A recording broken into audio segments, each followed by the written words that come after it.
BBC বাংলার সান্ধ্য অধিবেশন প্রবাহতে আপনাদের স্বাগত। আজ আপনাদের সাথে লন্ডন স্টুডিও থেকে আছি মানসী বড়ুয়া। বাংলাদেশের সর্বশেষ গুরুত্বপূর্ণ আপডেট সংবাদে আপনাকে স্বাগত। শুরুতেই সংবাদ শিরোনাম, পরে বিস্তারিত। প্রথমে জানাবো, লন্ডনের ইশারায় ডাকসু বন্ধের পায়তারা করছে বিএনপি, অভিযোগ শিবির সেক্রেটারির। লন্ডনে বসে তারেক রহমানের ইশারায় ঢাকা বিশ্ববিদ্যালয় কেন্দ্রীয় ছাত্র সংসদ ডাকসু এবং হল সংসদ নির্বাচন বন্ধের পায়তারা চলছে বলে মন্তব্য করেছেন বাংলাদেশ ইসলামী ছাত্র শিবিরের সেক্রেটারি জেনারেল নুরুল ইসলাম সাদ্দাম। আজ শিক্ষার্থীকে ফেসবুকে গণধর্ষণের হুমকিদাতার বিচারের দাবিতে বিক্ষোভ মিছিল পরবর্তী সমাবেশেই মন্তব্য করেছেন তিনি। এরপর জানাবো, শেখ হাসিনা কামালের নির্দেশে জুলাই আগস্ট গণহত্যা ট্রাইব্যুনালে চৌধুরী আবদুল্লাহ আল মামুন। আন্তর্জাতিক অপরাধ ট্রাইব্যুনাল 1-এ চলমান মানবতাবিরোধী অপরাধের মামলায় রাজসাক্ষী হিসেবে বিস্ফোরক জবানবন্দি দিয়েছেন পুলিশের সাবেক মহাপরিদর্শক আইজিপি চৌধুরী আবদুল্লাহ আল মামুন। জবানবন্দিতে তিনি বলেন, শেখ হাসিনা এবং আসাদুজ্জামান খান কামালের নির্দেশেই হয়েছে জুলাই আগস্ট গণহত্যা।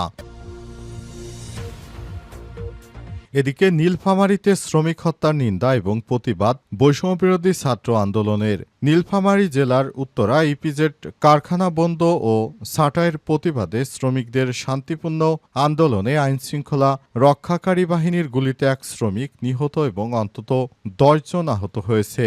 এর তীব্র নিন্দা ও প্রতিবাদ জানিয়েছে শিক্ষার্থীদের সংগঠন বৈষম্যবিরোধী ছাত্র আন্দোলন।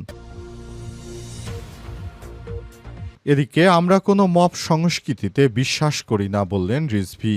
বিএনপি সিনিয়র যুগ্ম মহাসচিব অ্যাডভোকেট রুহুল কবির রিজভী বলেছেন, আমরা কোনো মব সংস্কৃতিতে বিশ্বাস করি না। কে রাজনীতি করবে কি করবে না সেটা আইনের ব্যাপার, এটা সরকারের ব্যাপার। বিএনপির কাছে কুলিং পিরিয়ড যার কোনো ইখতিয়ার দেখছি না। এবং সর্বশেষ জানাবো, জাগপার এক অংশের সভাপতি লুৎফুর রহমানকে কুপিয়ে আহত। জাতীয় নাগরিক পার্টি জাগপা এক অংশের সভাপতি খন্দকার লুৎফুর রহমানকে কুপিয়ে জখম করার অভিযোগ পাওয়া গেছে। আজ রাজধানীর বিজয়নগর রোডে কয়েক ব্যক্তি ধারালো অস্ত্র দিয়ে তাকে কুপিয়ে পালিয়ে যায়। জাগপার এক অংশের সাধারণ সম্পাদক জাকির হোসেন বলেন, সোমবার রাতে গণ অধিকার পরিষদের কার্যালয়ে একটি বৈঠকে অংশগ্রহণ করেন লুৎফুর রহমান। সেখান থেকে বেরিয়ে সড়ক পার হওয়ার সময় একদল সন্ত্রাসী রামদাদের এলোপাতারি কুপিয়ে মারাত্মক আহত করেছে বীর মুক্তিযোদ্ধাকে। তাকে দ্রুত কাকরাইল ইসলামী ব্যাংক হাসপাতালে ভর্তি করা হয়েছে। তার শরীর থেকে প্রচুর রক্তপাত হচ্ছে। প্রিয় দর্শক, এতক্ষণ শুনছিলেন সংবাদ শিরোনাম, এবারে বিস্তারিত। তবে তার আগে বন্ধুরা, অনুরোধ থাকবে এই সংবাদটিতে একটি লাইক দিন। এই চ্যানেলে আপনি নতুন হয়ে থাকলে আমাদের সংবাদটি দেখতে দেখতে চ্যানেলটি সাবস্ক্রাইব করে রাখুন। কমেন্ট করে বন্ধুরা আপনার মূল্যবান মতামত জানিয়ে দিন আপনি বিশ্বের কোন দেশ থেকে বা বাংলাদেশের কোন স্থান থেকে আমাদের সংবাদটি দেখছেন এবং শুনছেন। আর বন্ধুরা, এই সংবাদটি আপনার সোশ্যাল মিডিয়া ফেসবুকে শেয়ার করে বন্ধুদেরও দেখার সুযোগ করে দিন। এবারে বিস্তারিত। লন্ডনের ইশারায় ডাকসু বন্ধের পায়তারা চলছে বললেন শিবির সেক্রেটারি। লন্ডনে বসে তারেক রহমান ঢাকা বিশ্ববিদ্যালয়ে কেন্দ্রীয় ছাত্র সংসদ ডাকসু নির্বাচন বানচালের চেষ্টা করছেন বলে অভিযোগ উঠেছে।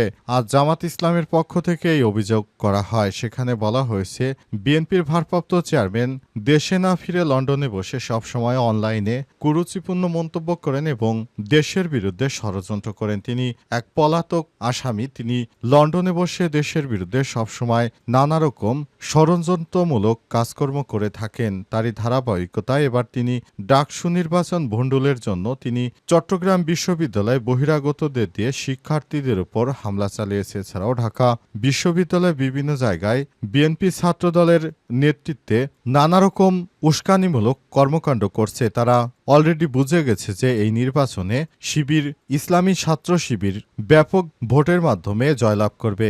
এই জয়লাভ তারা কোনোভাবেই মেনে নিতে পারছে না, কারণে তারা নানা রকম চক্রান্ত করতে শুরু করেছে ডাকসু নির্বাচন ঘিরে। তাই লন্ডনে বসে তারেক রহমান তার নির্দেশে তিনি দেশের বিরুদ্ধে আবার ষড়যন্ত্র শুরু করেছেন। সারা দেশ জুড়ে চাঁদাবাজি, লণ্ঠন ভূমি দখল সহ যে অপরাধ কর্মকাণ্ড পরিচালিত হচ্ছে তা সবকিছুই লন্ডনের ইশারায় হচ্ছে বলেও মন্তব্য করেছেন তিনি। লন্ডনে বসে দেশের বিরুদ্ধে এই ধরনের ষড়যন্ত্র এদেশের মানুষ মেনে নেবে না বলেও মন্তব্য করেছেন শিবিরের নেতা। এছাড়া তারা বলেছেন, অপেক্ষা করুন, আপনারা যেভাবে চাঁদাবাজি এবং দখলদারি বাণিজ্য শুরু করেছেন, খুব শীঘ্রই এদেশের মানুষ আওয়ামী লীগের মতো আপনাদেরকেও শিক্ষা দেবে। শেখ হাসিনা কামালের নির্দেশে জুলাই অগস্ট গণহত্যা ট্রাইব্যুনালে চৌধুরী আবদুল্লাহ আল মামুন আন্তর্জাতিক অপরাধ ট্রাইব্যুনালকে চলমান মানবতাবিরোধী অপরাধের মামলায় রাজসাক্ষী হিসেবে বিস্ফোরক মন্তব্য করেছেন তিনি আরও বলেছেন, বাংলাদেশে যে গণ অভ্যুত্থান হয়েছে জন্য শেখ হাসিনা তার স্বরাষ্ট্রমন্ত্রী আসাদুজ্জামান খান কামালকে নির্দেশনা দিয়েছিলেন দেশে যেন সমন্বয়কদেরকে আটক করা হয় এবং শেখ হাসিনার নির্দেশেই জুলাই গণহত্যা চালিয়েছি আমরা বলে জানিয়েছেন তৎকালীন পুলিশের আইজিপি চৌধুরী আবদুল্লাহ আল মামুন। শেখ হাসিনা পালিয়ে যাওয়ার পর তিনি শেখ হাসিনার বিরুদ্ধে রাজসাক্ষী হয়েছেন।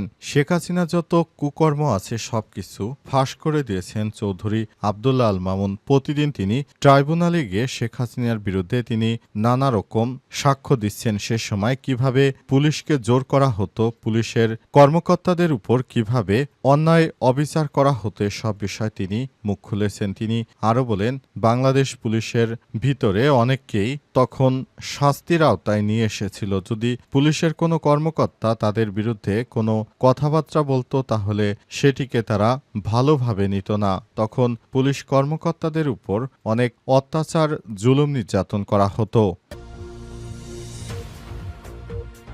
নীলফামারীতে শ্রমিক হত্যা নিন্দা ও প্রতিবাদ বৈষম্যবিরোধী ছাত্র আন্দোলনের। নীলফামারী জেলার উত্তরা ইপিজেড কারখানায় বন্ধ এবং ছাঁটাইয়ের প্রতিবাদে শ্রমিকদের শান্তিপূর্ণ আন্দোলনে আইনশৃঙ্খলা রক্ষাকারী বাহিনী গুলিতে এক শ্রমিক নিহত এবং অন্তত 10 জন আহত হয়েছে। মঙ্গলবার বৈষম্যবিরোধী ছাত্র আন্দোলন এই ন্যাক্কারজনক ঘটনার তীব্র নিন্দা ও প্রতিবাদ জানাচ্ছে এবং একই সঙ্গে উক্ত ঘটনার তদন্তের মাধ্যমে অতি দ্রুত জড়িতদের শনাক্ত এবং শাস্তি নিশ্চিত করারও আহ্বান জানাচ্ছে। এক যৌথ বিবৃতিতে কেন্দ্রীয় সভাপতি রিফাত রশিদ ও সাধারণ সম্পাদক হাসান ইনাম এই নিন্দা ও প্রতিক্রিয়া জানিয়েছে।